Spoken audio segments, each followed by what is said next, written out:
Dizem que a guerra termina quando o inimigo cai, mas em Boku no Hero, a verdadeira batalha sempre foi aquela travada em silêncio. Nos últimos 10 anos nós vimos a família Todoroki se queimando por dentro, e agora no final da temporada o fogo finalmente cessou, mas o que sobrou nas cinzas não foi vitória, foi algo muito mais doloroso. Vamos comentar o destino de Dabi, a mutilação de Endeavor e por que o trágico fim da família Todoroki é algo genial que você não percebeu. Bem galera, eu sou o Show, bem-vindo ao canal Shounen. Bom, eu vou provar do porquê do Endeavor não ter morrido, foi uma conclusão genial pro final dessa obra. Bom, vai chegando no final dos animes, muitas histórias começam a se tropeçar, já que a ação, as lutas, tudo acaba e a audiência começa a perder o interesse. Mas o que eu acho da hora é que em Boku no Hero é o oposto. Então, olhem para esse homem, o antigo herói número 2, que eventualmente chegou a ser herói número 1, obcecado por poder e totalmente ignorante. Agora, olhem o que restou dele. O episódio que conclui a história da família Todoroki não é sobre glória ou felicidade, é sobre a conta chegando. E essa conta chegou bem cara pro Endeavor. Bom, o aspecto visual do Dabi nessa reta final é bem perturbador. Durante anos, Dabi ele foi meio que estiloso. O casaco de couro, as chamas azuis e uma dança da loucura. Mas aqui tudo isso vai pro lixo. O que vemos é um cadáver mantido vivo por ódio. E dá pra até vocês perceber a ironia cruel. O Dabi, ou seja, o Toya, passou a vida querendo que o Endeavor olhasse para ele. E agora, no final, Endeavor não consegue tirar os olhos dele. Mas não é um olhar de orgulho, é um olhar de tristeza. Pois ali, ele vê o filho todo destruído, sendo mantido vivo por um fio. E se a gente voltar para a batalha final da família Todoroki, a gente consegue notar que o Shoto ele não venceu com um golpe de ataque. Ele, na verdade, venceu parando a autodestruição.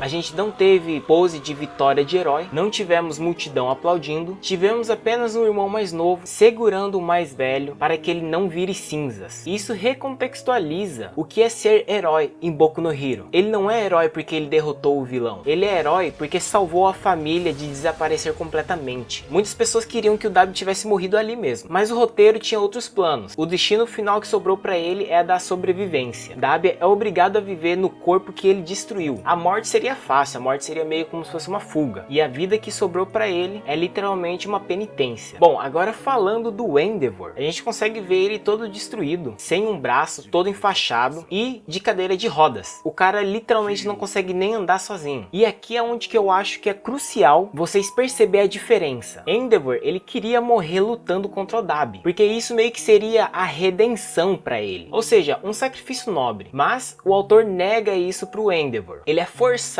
a viver, ele terá que ser cuidado pelas pessoas que ele mesmo feriu, e isso daí é muito mais doloroso, porque pensa comigo, o Endeavor ele já tem um complexo de inferioridade, tem o ego maior do mundo, viver dessa forma para ele é praticamente uma humilhação. Então no ponto de vista da narrativa, esse final até que é bem satisfatório. Muita gente queria, não, mas o Endeavor ele fez tudo que ele fez, ele não vai continuar vivo. Eu até que concordo um pouco com essas pessoas, só que se você só matasse o Endeavor, talvez muita gente ia ver o Endeavor como um sacrifício nobre, como se ele fosse um herói. Então você deixar o personagem todo capenga, dependendo dos outros, essas mesmas pessoas que ele já maltratou antigamente, faz a vida dele ser muito mais sofrida. Cortando aqui rapidinho galera, você já teve vontade de desenhar ou aprender a desenhar? Ah show, eu sou muito ruim, eu já tentei desenhar e nunca deu certo. Bom, então eu tenho uma boa notícia para vocês. Caso vocês queiram aprender a desenhar do zero, passo a passo, com técnica, a ponto de fazer bons desenhos de anime, eu vou deixar o link na descrição para vocês dar uma olhada, beleza? Então bora voltar pro vídeo. E bom, a gente vê a família Todoroki se reunindo todos para ir visitar o Dabi, onde ele tá todo enfaixado e aprisionado. Inclusive só consegue manter a consciência dele por alguns minutos durante o dia. A gente vê a família toda tentando se conectar com ele, afinal eles não queriam perder um membro da família. Inclusive o Endeavor é o que mais conversa, é o que mais tenta puxar algo de Dabi, até porque ele se sente culpado por tudo isso que ele causou, tanto que ele se compromete a visitar o Dabi todos os dias, durante o resto da vida dele, para tentar conversar, tentar entre aspas recuperar um pouco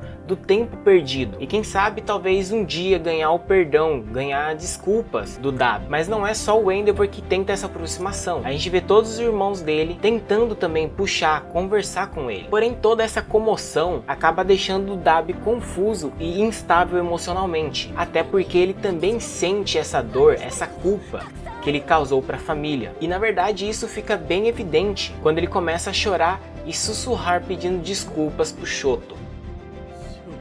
E saindo de lá bem no final, você pensa que a família já aceitou bem de boa o Endeavor, mas é daí que vem o realismo que eu acho muito da hora da obra. Natsu diz que vai se casar e que não pretende apresentar a esposa pro pai, muito menos convidar ele pro casamento. Ele começa a falar um monte de fatos na cara do Endeavor, e a melhor parte é que o Endeavor aceita tudo isso numa boa, sem questionar nada, já que ele sabe que como pai, ele não tem direito a nada. A única coisa que sobrou pra ele é sofrer e abraçar esse inferno que ele mesmo criou. Eu vou falar bem a real, eu gostei muito dessa atitude do Endeavor, porque ele não tá choramingando ou implorando por perdão, porque ele sabe que não adianta ele pedir perdão nem nada, nada vai apagar o passado, as coisas que ele já fez. Então, como ele diz, a única coisa que sobrou é ele tancar todo esse ódio, essa raiva direcionada à família, para que quem saiba, talvez um dia ser perdoado. E é esse toque de realismo que me fez gostar muito da conclusão, porque em qualquer outro anime, você provavelmente iria ver a família toda se reunindo, dando um abraço coletivo e dizendo que perdoam o Endeavor. Mas aqui não, o perdão ele não é mágico. O fato de o Endeavor ter quase morrido não apaga os anos de abuso doméstico, e esse nuance é o que leva Boku no Hero acima de um desenho comum de super-herói. E com isso, a reunião familiar chega ao fim. Todos carregam cicatrizes físicas que espelham as suas histórias. Eles são de fato uma família infernal. Não foi um final de contos de fadas, foi um final real, cheio de dor, arrependimento, mas com um fiapo de esperança de que o amanhã pode ser pelo menos suportável. E às vezes isso é tudo que o Endeavor poderia pedir.